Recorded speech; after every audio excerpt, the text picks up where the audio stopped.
All right, so get ready because today we are taking a deep dive into something pretty mind-blowing. Okay. We're talking about Darryl Anka's work channeling this entity named Bashar, Right.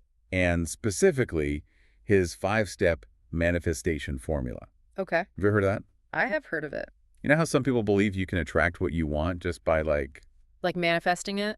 by tapping into your passions? Yeah. It sounds a little out there. A little bit, right? It does make you wonder, though, what if there's more to it than we think? Exactly. Like, what if it's not all just vision boards and positive affirmations? Right. What if there's like a deeper system at play? Yeah, Anka talks about this dialogue between our everyday selves and what he calls our higher mind. Okay, so step 1 is follow your passion, which sounds simple enough, but it's got to be more than just finding a hobby, right? Absolutely. This Yeah. isn't just about what you do for fun after work. It's way deeper. Yeah. Anka describes passion as the language of our higher mind. Hmm. It's how it speaks to us on like a soul level. Interesting. So it's less about what do I want to do and more like what truly lights me up inside, Right. even if it seems random or impractical right now. Exactly. And here's where it gets really interesting. The way we talk back to that higher mind is through action.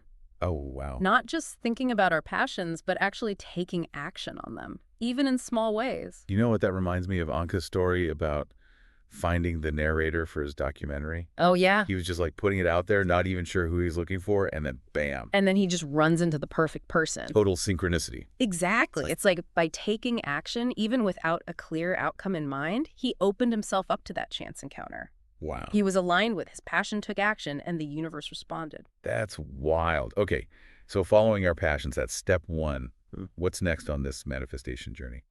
All right, so step 2 is a big one, and it's where I think a lot of people get tripped up. Okay. It's not enough to just kind of dip your toes in the water. Yeah. You have to explore every avenue of your passion. So you're saying it's not about dabbling. It's about committing to really exploring every nook and cranny. Yes, like you're proving to yourself and maybe to that higher mind that you're serious. That's interesting. It reminds me of other spiritual traditions, too. Oh, how so? Well, like this idea of a higher mind that Anka talks about. Yeah. It's kind of like the Buddhist concept of Buddha nature. You know, that wisdom and potential within us all. Right. And by following our passions, we're tapping into that inner wisdom. It's like we're uncovering this wellspring of creativity and insight. Just by honoring those things that light us up. Exactly. This is already making me rethink my to-do list. I bet. Now, you might be thinking, okay, I'm following my bliss. I'm all in. Where's my dream life already? Right. But that brings us to step 3, and it's a tough one. Oh boy, what is it? Act without expectation. Act without expectation. Oh man, that's way easier said than done. Right. Especially when it's something we're really passionate about. Yeah. It's natural to have expectations. Totally. We have all these hopes and dreams attached to it. Exactly. But Anka says that by holding on to a specific vision too tightly, we actually block the flow.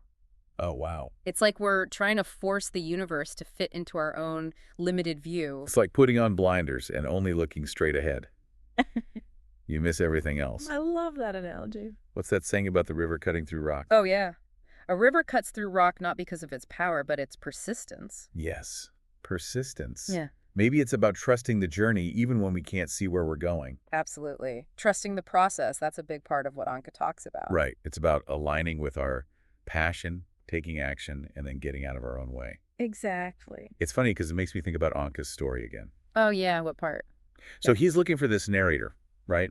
And he has a vague idea, but no one specific in mind. Right. And then, boom, he's just living his life focused on something else entirely. And then And then he just bumps into the perfect person just like that. it's wild how it works out like that. Yeah, it really is. It's like when we let go of that need to control every little detail, we open ourselves up to these opportunities. To things we might not have even noticed before. Exactly, because we were so focused on our own limited view. Okay, so that makes sense. Right. But what about when things don't go as planned?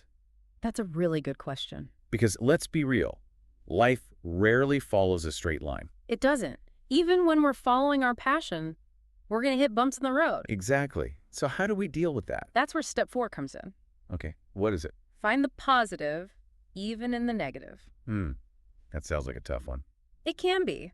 But it's really about resilience and having a growth mindset. Turning those quote-unquote failures into lessons. Exactly. But how do we actually do that? How do we stay positive when it feels like we're constantly getting knocked down? Anka talks about shifting our perspective. Okay. It's about looking for the lesson or the opportunity within the setback. Easier said than done, I think. For sure. But Anka actually shares a story about this. He had a project he was super passionate about, and it totally fell apart at the last minute. Oh, no. But instead of giving up, he asked himself, what can I learn from this? Hmm. And that question led him down a completely new path that ended up being even more fulfilling. Wow. So it's about turning that perceived negative into something positive. Yes. That's a powerful example. I'm not going to lie, though. It sounds like it takes a lot of effort. It does. It's not always easy, especially when we're dealing with disappointment or frustration. Right. It's so easy to get stuck in those negative emotions. It really is. And that's where the final step comes in. Okay. What's the last one? Ditch limiting beliefs. Ditch limiting beliefs. Man, this is where the rubber meets the road, right? It is. It's one thing to talk the talk, but it's another thing entirely to actually dismantle those deep-seated beliefs that can hold us back. Totally. It's like we can have all the right intentions, but those hidden beliefs can sabotage us before we even start. Exactly. And Anka is really clear about this. He sees fear as the biggest obstacle to this whole manifestation process. Really? Fear of failure, fear of judgment, fear of the unknown, you name it. Wow. And he's adamant that we have to actively work on releasing those fears if we want this formula to actually work. So it's not enough to just like intellectually understand these steps. Right. But you do the inner work to address those limiting beliefs. Exactly, because they can be so insidious. Yeah, I'm thinking about times when I've totally self-sabotaged because of fear, even when I thought I was on the right path. Oh, I think we've all been there. It just shows how powerful those subconscious beliefs can be. For sure. So how do we even begin to unravel those beliefs? Well, Anka's ideas really connect with a lot of those modern self-development practices, Okay, how so? like mindfulness and meditation.